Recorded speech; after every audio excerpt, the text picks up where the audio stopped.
Welcome back. This is the fifth and final step in the revenue recognition video series. If you need to see the previous videos, please see the link in the description. Step 1, we discussed identifying the contract with the customer. This is an important step because this defines the rights and obligations for each of the parties in the contract. Step 2, it deals with the identification of the performance obligations. This is another important step because the performance obligation serves as the profit center instead of the actual contract. Step 3 is determining the transaction price, and step 4 is taking that transaction price and allocating it to the different performance obligations that exist within the contract.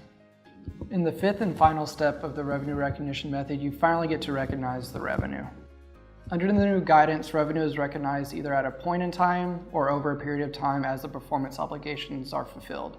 At the start of the contract, you have to decide whether to recognize revenue at a point in time or over a period of time, and this election has to be kept until the performance obligation is satisfied. Revenue recognized at a point in time is similar to the current guidance that we all understand as the completed contract method.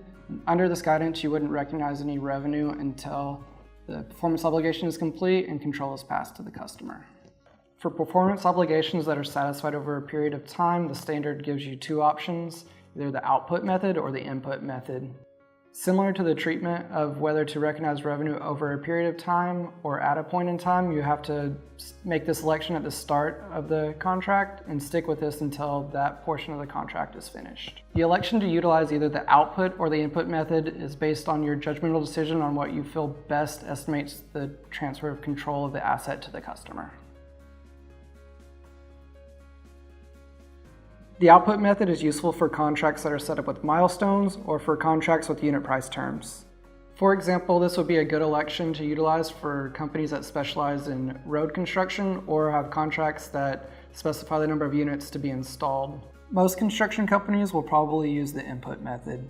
This method allows for the use of cost incurred, resources consumed, labor hours utilized, or time elapsed. If you're looking for something similar to what you're utilizing for the cost-to-cost method currently, you should look at the cost-incurred input method. The new 5-step revenue recognition method is a lengthy and complicated process. With all the judgments and decisions that must be made, it's important for you to reach out to your trusted advisor. This concludes our videos on the new revenue recognition method. If you have any questions, please feel free to reach out to any of us at LGT.